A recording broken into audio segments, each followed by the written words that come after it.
Bon, toute une controverse aux États-Unis. Le président Donald Trump qui a littéralement insulté les joueurs de football lorsqu'il a parlé du fait qu'un d'entre eux, Colin Kaepernick des 49ers de San Francisco, a commencé l'an dernier à s'agenouiller au moment où l'hymne national américain était entonné avant les matchs en signe de protestation contre les mauvais traitements réservés à la minorité noire. Or, cette année, il y a quelques autres joueurs qui l'ont fait, mais quand même, c'est très, très, très minoritaire, jusqu'en fin de semaine.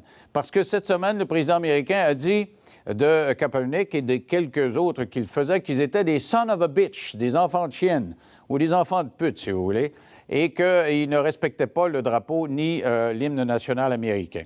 Alors, pour répondre à tout ça, vous allez voir les images, les joueurs se sont solidarisés et certains l'ont fait, ils se sont agenouillés, d'autres se sont pris les bras. Et il y a eu vraiment une manifestation de solidarité lors de ces matchs-là. Alors, qui a raison? Trump qui dit qu'il faut respecter l'hymne national et le drapeau américain, c'est un manque de respect que de faire ça, de s'agenouiller. Ou les joueurs qui disent, écoutez, on a le droit, on est dans une démocratie, on a le droit de s'exprimer, puis on veut défendre le droit de s'exprimer et aussi les minorités noires. Avec moi, Frédéric Bérard, qui est constitutionnaliste, et Jérôme Landry dans nos studios de Québec. Bonsoir à vous deux. Salut. Bonsoir. Alors, commençons avec Jérôme. Qu'est-ce que tu dis de ça? Je sens que Monsieur Trump? Bien, M. Trump s'est comporté comme un imbécile. Là. Ça, c'est hors de tout doute. Sur le fond, je veux dire, son point se défend parce qu'aux États-Unis, le respect de l'hymne national, c'est quelque chose de sacré, c'est quelque chose de presque religieux. Mais encore une fois, il a réussi à tout gâcher avec son langage là, de son of a bitch. Ça n'avait pas de bon sens.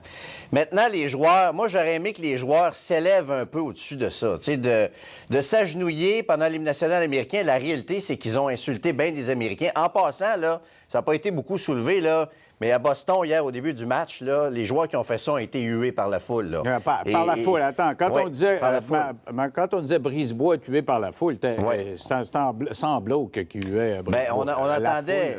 Oui, mais on entendait les huées, c'était clair on entend que ça, des fans. Là. Si je te hue, toi, on l'entend vite. Mais en tout cas, vas-y, continue. Mais il y a une réalité aussi qui n'est pas agréable, OK? Puis moi, je ne suis pas d'accord avec les propos utilisés par Trump. Mais il y a une réalité, c'est qu'il y a des Américains qui pensent comme lui là-dedans, là, qui sont insultés par ce qu'ils ont vu. Et les joueurs, oui, ils ont une liberté d'expression, mais en même temps, je pense qu'ils vont devoir vivre avec certaines conséquences de ça parce qu'ils ont déplu, qu'on le veuille ou non, à une très, très grande partie de leurs fans, de ceux qui les font vivre. Et moi, ce que j'aurais aimé, c'est qu'ils s'élèvent au-dessus de ça. Il y a des équipes hier, comme Houston, les Texans, là, ils étaient tous debout pendant l'hymne national et les joueurs afro-américains, les joueurs blancs, étaient tous l'un à côté de l'autre. Ils se serraient par les bras. Là. Pour moi, ça, c'était une image qui était beaucoup plus frappante. Tu dis comme M. Trump, dans son tweet, là, on se tient les bras, c'est américain, à genoux, c'est non-américain. Mais regarde, vois-tu les joueurs des Texans qui étaient là, on les a vus, qui étaient debout devant le drapeau, mais unis ensemble. Moi, j'aime mieux ça que ceux qui se sont agenouillés hier. Alors, Frédéric, qu'est-ce que tu réponds à ça? Bien, les États-Unis, c'est quoi? C'est plein de défauts. Mais c'est notamment une grande qualité qui est celle de la liberté d'expression, n'est-ce pas? Les États-Unis ont été fondés notamment sur cette valeur-là, qui existe encore aujourd'hui, qui est fondamentale. Qu'est-ce que font les joueurs, là, sinon que d'exercer leur liberté d'expression? Le problème avec ça, à titre personnel, je le vois pas. Il y en a qui disent qu'on ne devrait pas mélanger sport et politique. On a toujours, en tout cas peut-être pas toujours, mais bien souvent mélangé les deux. Mohamed Ali, par exemple, qui s'est servi du sport pour envoyer des énoncés politiques, des statements. Jackie Robinson, même chose. Donc, rendu là, qu'est-ce qui est si problématique avec ce qui se passe? Je ne sais pas. Puis moi, ce que je trouve plus comique, pour pas dire, c'est que s'il y avait un auditoire, si on peut dire, qui était moyennement ou relativement acquis à Trump, c'était bien l'auditoire de la NFL, hein? Le white trash classique. Là, c'était pas la NBA. À part le NASCAR puis les rodéos, là, je dirais que la NFL vient probablement en premier ou en troisième, quant aux appuis à Trump. Là, il a trouvé une façon d'insulter... As-tu déjà vu un pilote noir, toi? Voilà. C'est facile, la NASCAR, de dire, là, nous, on ne tolérera pas ça, il n'y en a pas. Mais non, mais c'est ce que je te dis, c'est exactement mon point. Là, un des auditoires de Trump, privilégiés, c'est la NFL. On parle peut-être des joueurs, mais aussi et surtout les spectateurs qui sont nombreux. C'est une énorme machine, la NFL. Là, il a trouvé une façon de s'aliéner une partie appréciable de ces gens-là. Jérôme, j'ai écouté à CNN des joueurs de football qui disent, dans le fond, là, c'était très raciste ce qu'il a fait là, parce qu'il sait que 70 des joueurs de la Ligue, on est des Noirs. Et il a dit l'année passée, pendant la campagne électorale, les Noirs, vous n'allez pas à l'école, vous n'avez pas d'argent, vous êtes pris avec un taux de criminalité épouvantable, vous n'avez pas de maison, vous n'avez rien à perdre de voter pour moi. Donc, ce qu'il nous dit, le président, c'est qu'on est une gang de pauvres, négligés par l'Amérique, puis nous autres, on est chanceux de faire des millions, on devrait fermer notre boîte puis dire on encaisse les millions. Or, on a le droit, nous, comme citoyens américains, qui avons réussi dans notre domaine, de dire hey, faites attention à nos frères qui, eux autres, n'ont pas réussi. Qu'est-ce que tu réponds c'est ça. à ça? Bien, c'est un couteau à deux tranchants parce qu'effectivement, eux ont réussi. Puis ils peuvent être vus aussi par une partie de la population comme des privilégiés. Il y a des Américains qui peuvent réagir en disant hey, vous autres, là, vous avez quoi à vous plaindre là, au salaire que vous êtes payé? De quoi vous vous plaignez? Vous vivez dans un pays qui vous a rendu riche parce que la NFL, évidemment, c'est une très, très grosse industrie. Puis ça me permet de revenir sur ce que Frédéric a dit sur Jackie Robinson. Là, je veux dire, Jackie Robinson, on était dans un autre contexte. Ben oui, mais ça, je nie pas les ça, équipes, là. il n'y avait aucun joueur noir dans les équipes. Là. Je sais. On n'est pas dans ce contexte-là. Jérôme, j'ai juste dit qu'on... Ben non, c'est pas ça que j'ai dit. J'ai juste dit qu'on peut mêler sport et politique. L'exemple de Jackie Robinson est probable. Ouais. Puis pour le reste, qu'on se comprenne bien, justement, si ces jeunes-là qui ont réussi, ils vont de ce statement-là, moi, encore plus chapeau, parce que ça aurait été bien plus facile de se taire compte tenu des pressions qui existent. Colin Kaepernick, là, qui est un corps très potable comme numéro 1 dans la NFL, il cherche encore une job actuellement. Et pourquoi? Justement, du fait de ce qu'il a fait l'année passée. Donc, de voir cette espèce de mouvement de solidarité-là, moi, à titre personnel, je trouve ça génial.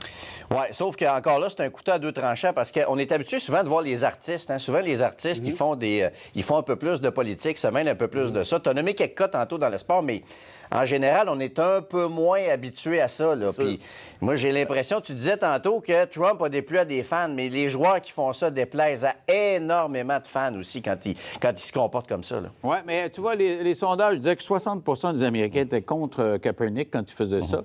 Mais je pense qu'il y a plein d'Américains, parce que moi, je n'étais pas tout à fait pour lui. Je trouvais que c'était un peu banal comme... Mais à partir du moment où Trump les traite de son of a bitch... Oui, c'est vrai. Il les provoque, puis il dit bon, retournez ma gang de Noirs à aller travailler, là. C'est comme le propriétaire d'esclaves, quasiment. Alors, retournez donc travailler, et que ces gens-là ont le guts de se mettre... Justement, c'est des millionnaires qui risquent d'avoir moins de monde, et qui le font. Ben, moi, j'étais ému de voir ça, mon Jérôme. Mais moi, je trouvais qu'il y a un petit quelque chose de Martin Luther King là-dedans. Moi, c'est de voir ça, ces matchs-là, à chaque semaine. Il n'y a pas grand-chose de plus rassembleur que la NFL en passant aux États-Unis. Tantôt, Frédéric disait que c'est un sport de redneck puis de white trash. C'est complètement faux.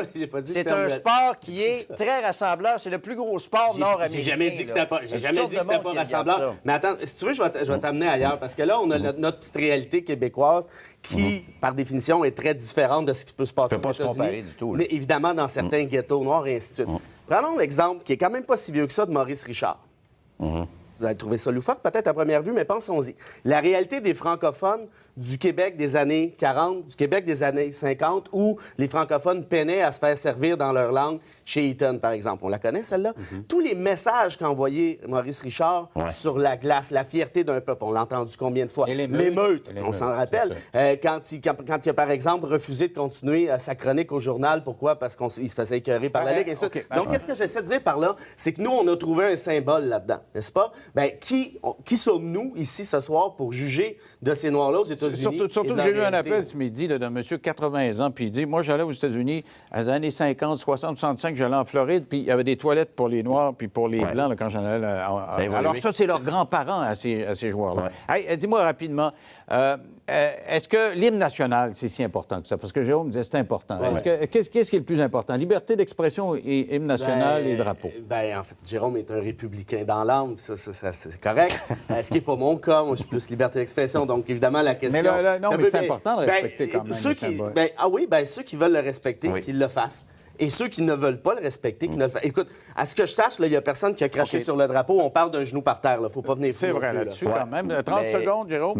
Moi, je vais souvent dans les stades aux États-Unis plusieurs fois par année. Puis l'hymne national, c'est un moment qui est très solennel, puis on réfléchit à la chance qu'on a de vivre en démocratie. Tu sais, ça va au-delà du drapeau. Puis la démocratie, c'est la liberté d'expression. Ben oui, c'est exactement. Ben oui, absolument, mais Trump aussi. Est-ce que Trump a droit à sa liberté d'expression? Je suis pas d'accord avec ce qu'il dit, là. Il n'y a personne qui a dit le contraire. Mais si les joueurs ont droit à leur liberté d'expression... De toute façon, M. Trump l'a dit, c'est une gang de son of a bitch. Merci à vous deux d'avoir participé à cette réflexion-là. Au retour...